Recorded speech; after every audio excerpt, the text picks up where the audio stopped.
Figure out what happened, what is happening now to fix it, and what will we do in the future to prevent this from happening again in the event of a resurgence. Because our calls have fallen on deaf ears, today we are calling upon the members of House Oversight Committee to convene without the Speaker's permission and without Chair Serper's permission. Pursuant to our state constitution and our House rules and Mason's Rules of Order, a majority of this committee can convene and exercise the House's constitutional oversight function, and that's what we're demanding. We've dug a lot into the nursing home crisis, and a lot of information we have is just frankly scary for Rhode Island families. This body has a duty to get to the bottom of it, and it is failing its duty now. We call upon our members on House Oversight, our Democratic colleagues, to lead, because you're needing now more than most. I'm going to turn it over to Whip Chippendale at this time, who's going to speak about the nursing home crisis we're facing. Thank you.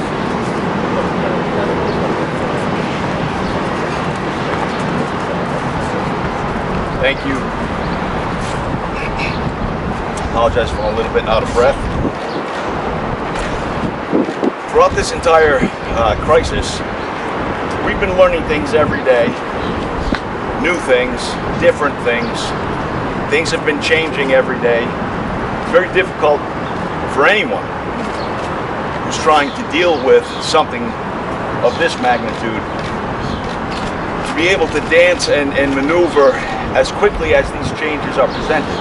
So that challenge does not go unnoticed by anyone. I am among the longest serving members of the House Oversight Committee, currently on that committee. Rep. Serpa and I have been on that committee since 2013. And I just want to reflect back on what we've done in House Oversight. In 2016, in a very extraordinary move, in October of an election year nonetheless, House Oversight was called to convene jointly with House Finance because the UHIP situation had started to run into some cost overruns that folks, frankly and rightfully so, felt were an issue. One of the opening statements in that 2016 oversight hearing was about the impact this UHIP fiasco was having on nursing homes. It's not something we don't think about. Since that 2016 meeting, we've covered things like UHIP. Our most vulnerable population is being affected by that. MTM, our most vulnerable. FNS, our most vulnerable. DCYF, our most vulnerable. We have been overseeing the actions of this administration since 2016. And we've been doing so effectively, appropriately, and responsibly. We know now, and we knew at the beginning, the epicenter of this outbreak is and has been congregate settings, nursing homes, long-term care facilities. As this has gone on, and every day there is at least one update from the administration, there have been 16 news reports covering the impact on nursing homes. I don't think that's enough, and I don't think that's the media's fault. I think it's because we are not being given information at the press briefings. We're given numbers. But as a person who has had to, as part of my responsibility on oversight, read the Child Advocate's report in excruciating detail on how a young child died under negligent care,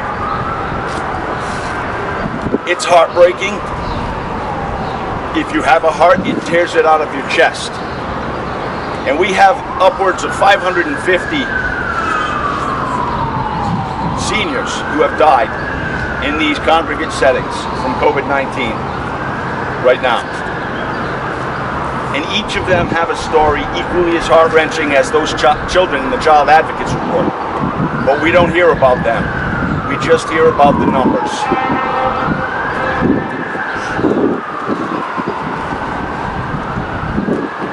From my perspective, again, on oversight and knowing what we do and what we've done as it pertains to the administration and the administration's actions, I feel comfortable stating that this administration has failed our most vulnerable elderly population in the state of Rhode Island. Dramatically failed them. We have a Kafkaesque system where elderly are put into homes, their families cannot visit them, they cannot hold their loved one's hands when they die. Can you imagine that? Who among us hasn't had a loved one in a nursing home? Can you imagine that? The issues that have led to this must be explored by House Oversight.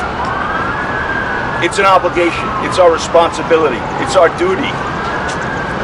We've proven, it's been demonstrated that bodies can meet safely and make decisions safely right now.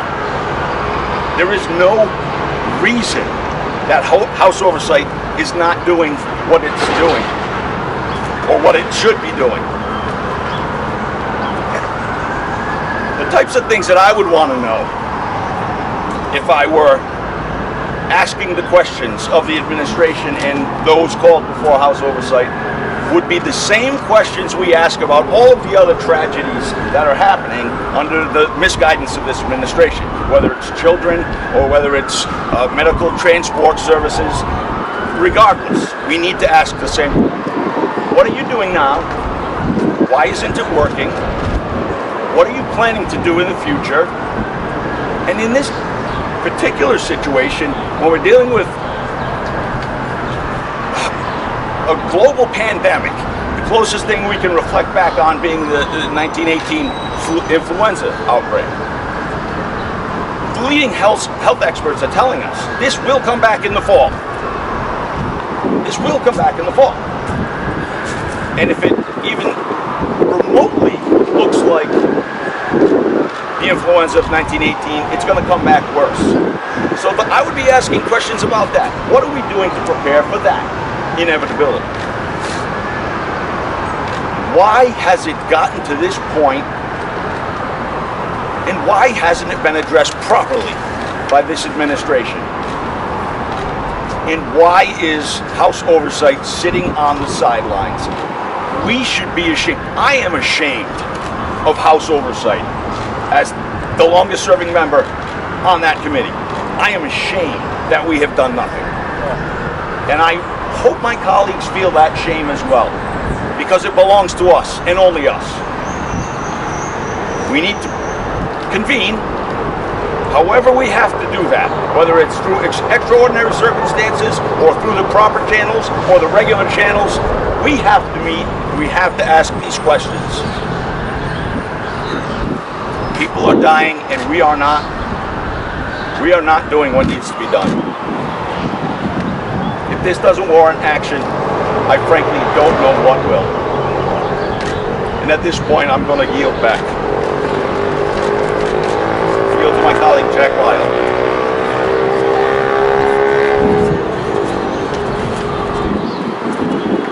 Thank you, Chair. I wish I could say that I'm here this afternoon as a member of the COVID-19 task force and reporting out all of our wonderful findings. Unfortunately, as you know, we only met once. It was a dog and pony show, and we have not resumed our deliberations. Instead, I'm here to talk just briefly about what could be billed a tale of two cities, or in this case, a tale of two loving mothers. My mother, Lois Lyle, about 8 years ago, our family decided that the time had come for her to go into a memory care program. And there she was the mayor of that facility for a few years, and we saw a steady and slow decline. About a year and a half ago, we made the decision to move my mother into a nursing home in the town of Lincoln. Unfortunately, my mother is in a bit of a catatonic state. Is not conversive, tends to know when we're there, but generally is not experiencing or enjoying a high quality of life. There has been repeated testing at the facility that she has been at. I'm happy to report that no patient and no staff member has tested positive in that facility. I'll contrast that with my wife's mother, Eleanor Martin.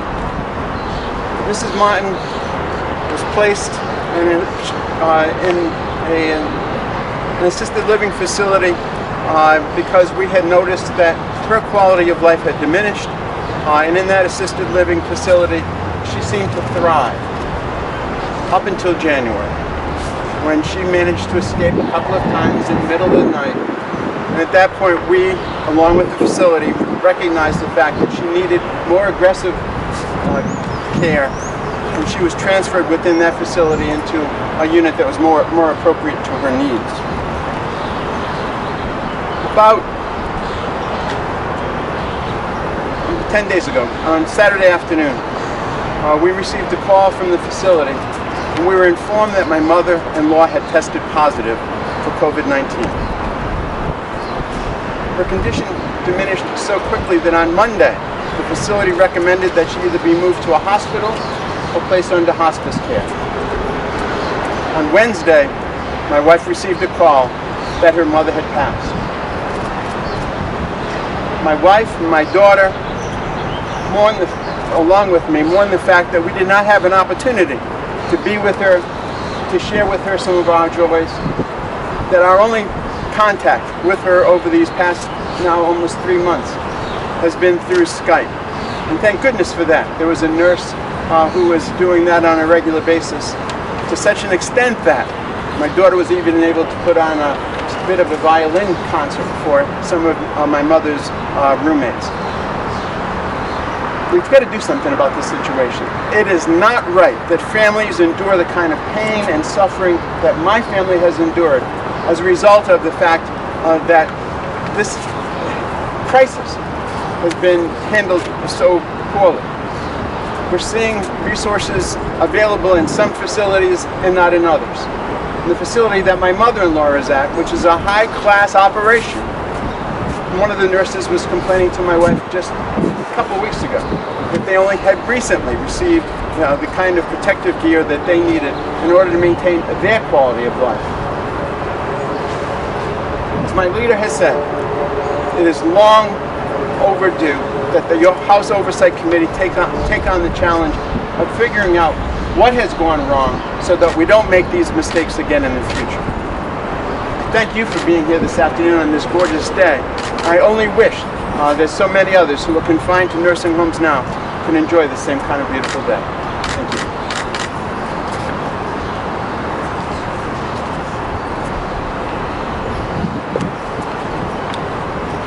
Thank you, members of the press, for coming here today. My name is Representative David Place. I represent Boroughville and Gloucester. For Boroughville and Gloucester, we got, just like every other district in the state, we've got a large concentration of nursing homes. And since the beginning of this whole thing back in March, we sat inside this building and we observed when the first outbreak took place out in Washington State. And we saw the first place where there was a concentration of fatalities due to this virus was in a nursing home. And as that continued, you saw Italy, all of a sudden, Italy starts to spark up as well. And you see in Italy, you see the nursing homes.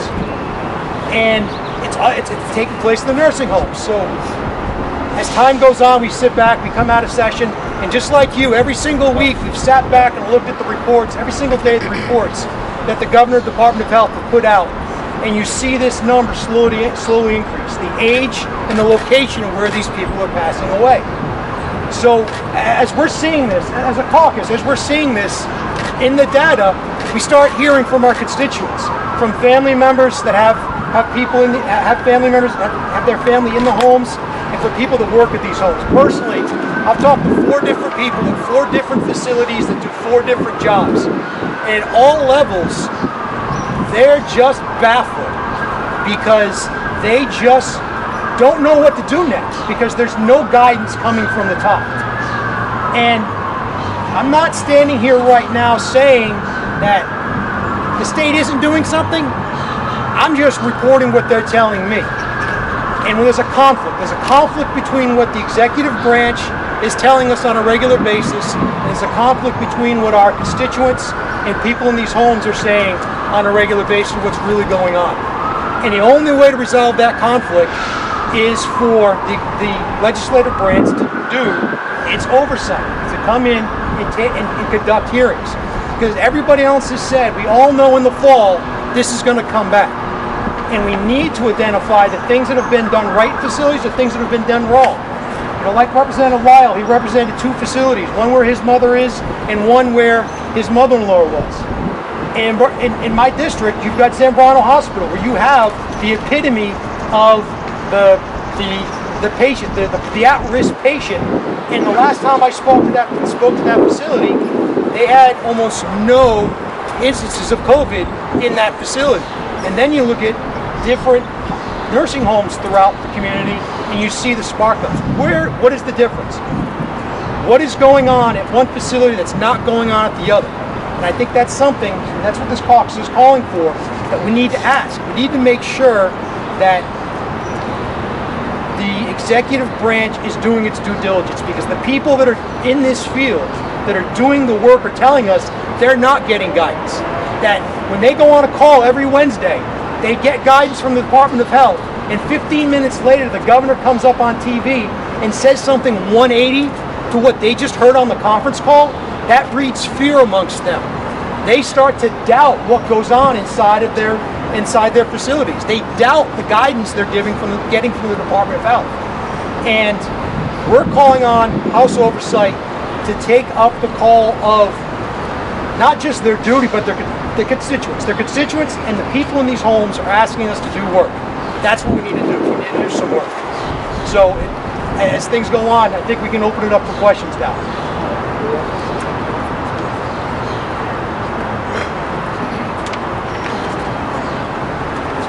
Anybody's got questions of me before I step away? That way we don't have the shuffling around. With Chippendale, you say you believe the administration has failed. What do you believe the administration should have done differently?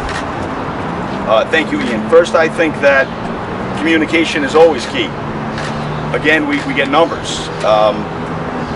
It wasn't from the beginning that it was broken down and parsed out so we could determine which homes, which demographics, etc.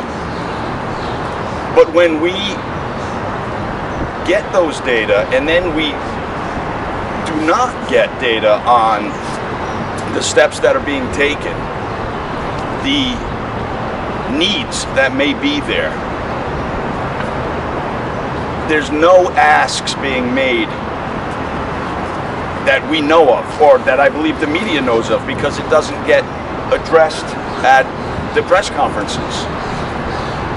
At the end of the day, you know, I could cheaply say the buck stops at the top, right?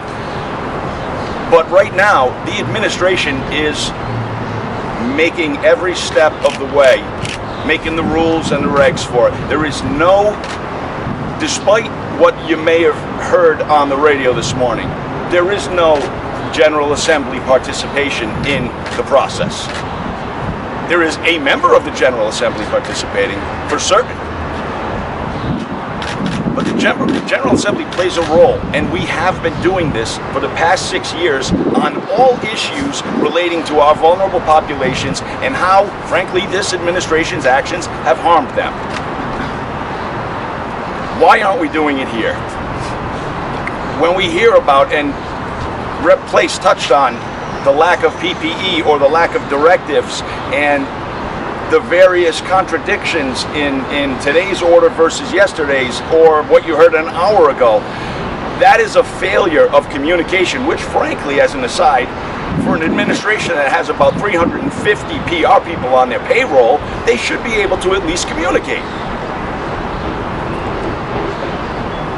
My constituents, and I'm sure all of my 74 colleagues in the House can say the same thing, are reaching out to me because they are scared. They have elderly in their family. They have those who may otherwise need to be in a congregate setting in their family. and they view them almost as dens of death because they don't know what's going on. When this first started, a crisis manager, I think from Katrina, had spoken out about the best way to deal with crises, and the first thing was to be open, transparent, and to communicate everything. And that isn't happening right now, and that does not inspire confidence in anyone.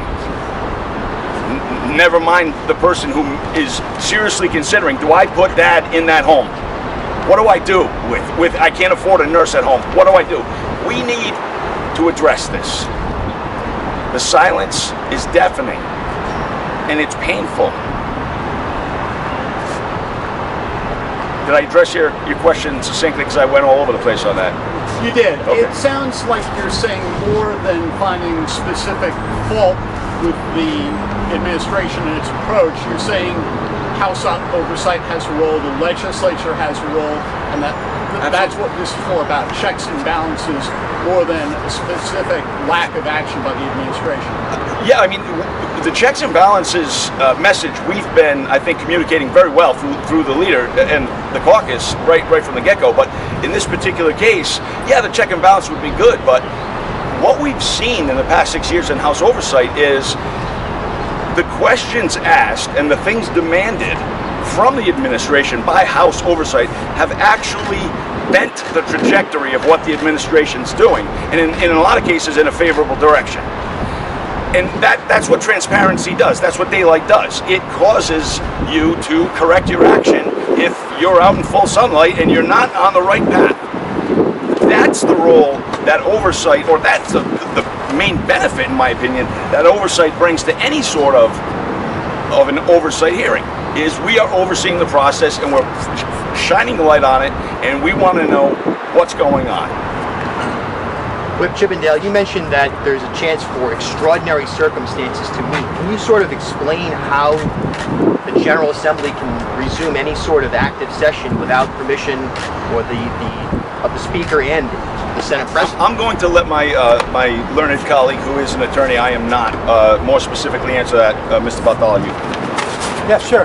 Mr. Bartholomew, thank you. I'll just refer you to Supreme Court precedent, specifically a 1939 case called Two Certain Members of the House of Representatives. And our Supreme Court says our fundamental law is majority rule. And if a majority of this body gets together, even if the Speaker doesn't show up, it's a meeting of the House of Representatives. That carries down to our individual committees. It's not contradicted by any House rule. If you look at our House rules, it permits a chairperson to call a meeting. It doesn't say a meeting of a committee can only be called by a chairperson. We look to Masons, which governs when our rules don't deal with something, and Masons is specific. Where the chair of a committee does not call a meeting or neglects their duty to call a meeting, a majority of the committee can meet, and it is a formal meeting. And that's what we're calling for. It is our reasoned position that the Speaker has let down his duty, as has the chair of our House Oversight Committee. In the face of that dereliction of duty, it's the responsibility of the members of this committee to get together and do their job. 17 members are on House Oversight. A quorum is 9. You already have 2, in Whip Chippendale and Brian Newberry. We need 7 more Democrats to say, you know what? We're going to meet. I'm going to be willing to go against leadership during this crisis, because our grandparents, our parents are dying in nursing homes. And the governor might be doing everything right. She might be doing everything right. The fact is, you don't know, we don't know, the public doesn't know, and that's the purpose of House Oversight. After a House Oversight hearing, we may say, my goodness, Gina Raimondo did the best possible job she could have, nothing was wrong. We just don't know. Constituents call me and say, what's going on? Do you have any idea what it's like to say to someone whose parents are in a nursing home, I have no idea. That's unacceptable. It's unacceptable. So, we need 7 more Democrats.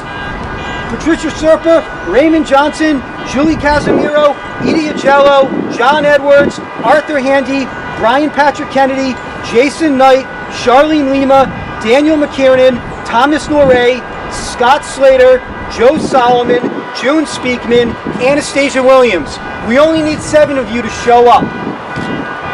We only need 7 of you to show up. It's time to lead, because those we have chosen to lead our body are not. Thank you. Oh. stressed. So sorry. I was just going to say, have you heard from any of those Democratic members of the Oversight Committee? Is there any willingness to come together, or is this really the first extension of this message? So we've been going through the proper channels. 6 weeks ago, we asked the Speaker. 4 weeks ago, we asked the Chair. We have heard from our Democratic colleagues saying, yes, they want to meet. I'm not going to say who. These are internal conversations which wouldn't have happened if they're always leaked to the press. But our members do want to meet. It's not a question of their desire, it's a question of their will. Are they willing now to take on the leadership that has stayed home, that has kept this body off the field? It's not a question of desire. Do they have the guts? That's the question. Rep, a lot of those people you mentioned said that Speaker Mattiello will not let them meet, and he's content for the General Assembly not to come back in session. He wants to remain under the radar. You know, that 1939 case I just cited, and I'll paraphrase them, they say the Speaker's not the master, the Speaker's the servant. And if he fails to remember that principle, he loses all respect that he is due. He does not control this body. He only has what this body gives to him.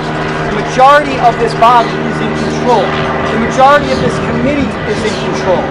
And they need to start doing their jobs and not blaming the speakers and transients. When their constituents call them and ask, from this point forward, they can't say the Speaker won't let me. It is fact, it is law. The Supreme Court has said it is our fundamental law that the majority of this body rules. And they need to start doing it. What's your reaction to the finance saying there's no plan B? They're just relying on government money to bail out the state. You know, here we're focused, the House Finance Committee is meeting, right? Everyone's in the room, it's not a problem. Our position is it's not just about the money. The people that have died are not numbers on a spreadsheet. House Finance certainly can meet, as they should. Our House Oversight needs to meet. It can meet. There's no plan B. We're here to talk about our seniors. If there is no plan B, they need to start cutting. But we're not here to talk about financial issues. It's a calamity, and I'm glad House Oversight Finance is meeting, as it should. This calls for House Oversight to start doing their job. What is the state's plan with the nursing homes for the second wave that's going to hit the fall? What is the state going to do differently to avoid 80% of the deaths in nursing homes? John, the point is we have no idea, and neither do you. And that's the point of House Oversight. House Oversight needs to meet. We need to know what's going on. The press needs to know what's going on, and the public needs to know what's going on. Because I get calls every day. They are concerned. They were willing to stay home and dump all the responsibility onto the executive branch when this first went down, as was I. Because it was an emergency. We didn't know enough. And people were willing. People are not willing anymore to just take the governor's word for all of these things that are happening. It's just not the way our government is set up. I think the governor's a great person, and I think she does a good job. But I need to know the facts. And we're not being given the facts, and that has to change. Please. Ian, I want to come back to your question that you asked the whip. Because the questions, what is it that the governor hasn't done? And the questions the people that I'm talking to are asking, again, these are questions we want asked, and we want oversight to come up with answers. One, why is it that once the data showed that the most vulnerable people, the people in these nursing homes, were the ones dying at a higher rate, why wasn't there an effort to get PP&E directly to them? When they put into the dashboard they said they were short PP&E, that the Department of Health asked them that they're critical on PP&E, why was it that nothing happened? Why is it that PP didn't get to them? Why is it that some group homes, some facilities were getting PP&E but others weren't? Why is it that doctors in some hospitals can prescribe certain treatments for this, but doctors in others can't? Why is it that the doctors in the hospitals can, but comparable professionals in the nursing homes where they are, so there's no requirement to transport these people back and forth, why is it that those doctors, the ones that know these patients day to day, can't prescribe those exact same treatments? When this whole thing started, they told them, hey, don't transport anybody who might have this to the hospital. I guess for a pretty good reason, because they don't want to overwhelm the hospitals. But as time went on, nothing was going on. Now all of a sudden, you have to transport them.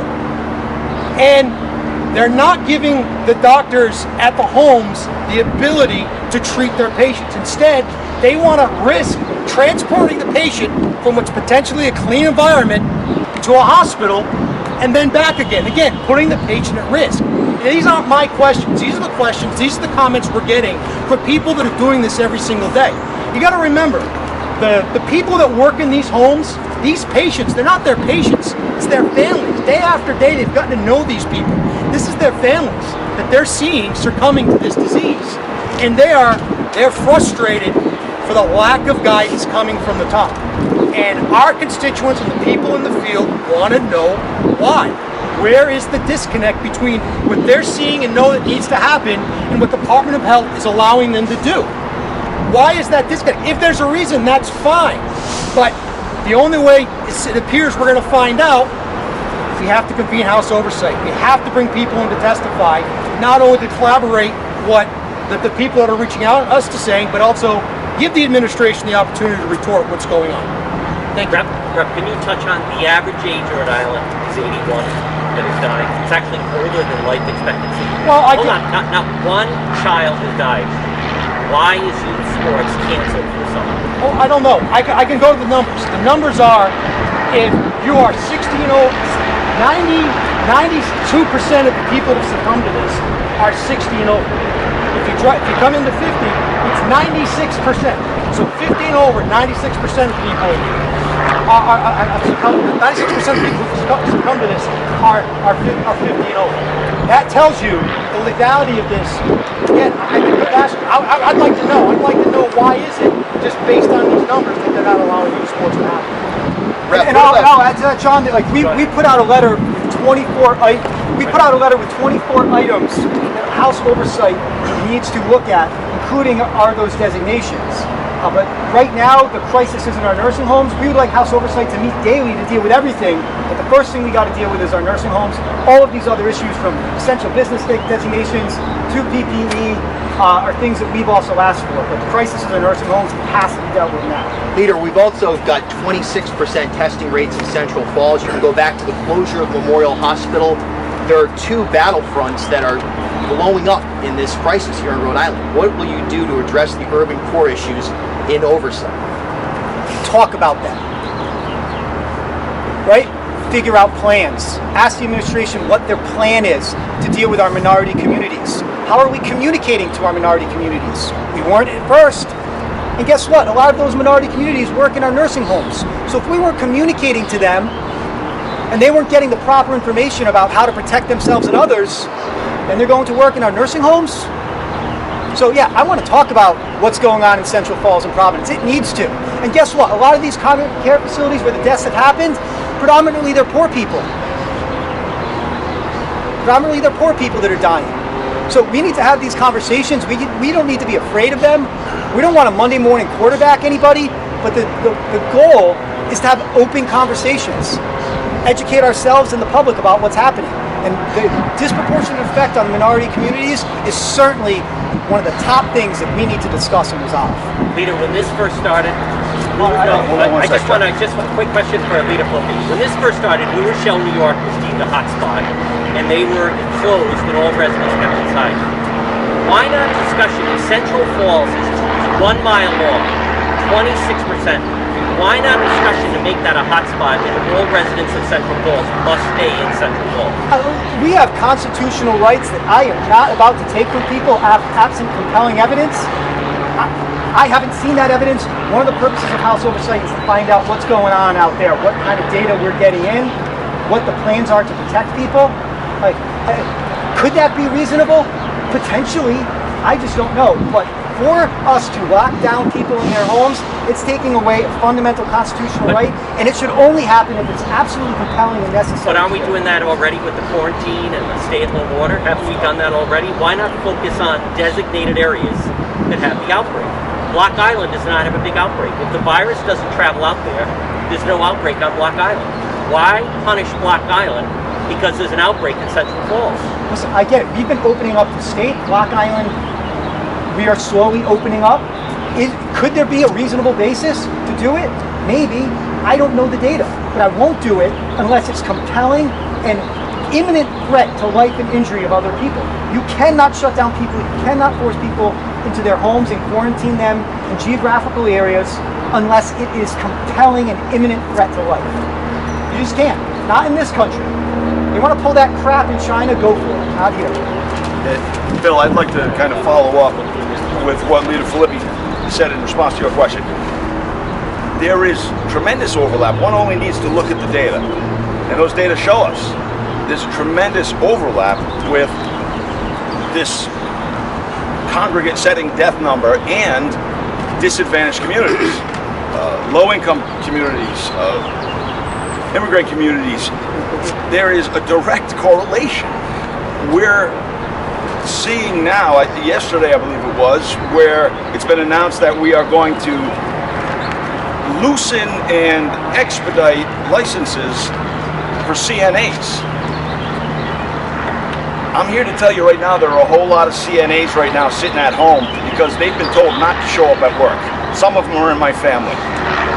We don't need to expedite licenses for people who may not be qualified to do the job. That's asking for more of a problem.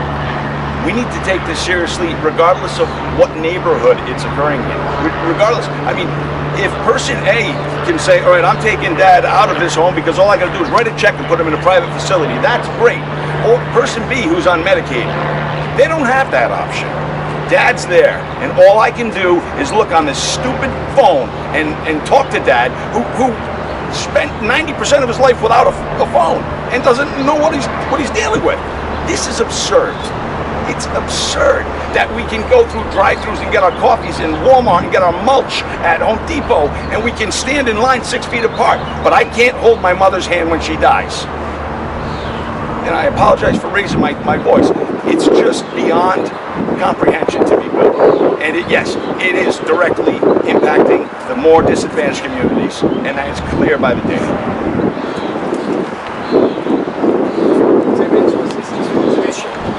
I'd just like to say one thing. We were not elected to cower in the face of crisis, so I just want to urge my colleagues to please do their job, stand up in the face of it instead. The people who voted for us, at least they deserve some answers. At the very least, they had confidence in us. We can't be cowards. Thank you. Anybody else have any questions? Just briefly go back to the basics here and talk about how we can come together here to convene as the committee. You see people using Zoom meetings, FaceTime meetings, all of these things to kind of come together. What is your plan here? Look, we put forth multiple plans. We said let's do it through Zoom. We said let's do it at the convention center or the vets. We've put forward plans. We can meet in the chamber with the 17 members of House Oversight Committee and maintain proper social distance. The issue is not how it can be done. The issue is not should it be done. As I said before, the issue is the will of people to get it done. We can get this done safely, so don't let them give any excuses, social distance, all the garbage they pulled a month ago when we first called for this. Don't let them pull that. So we gave you the 17 names. Please, ask them. Are they willing to do what they were elected to do and make a hard stand? And if they're not willing to do it now, they'll never. Thank you, everybody. Thank you.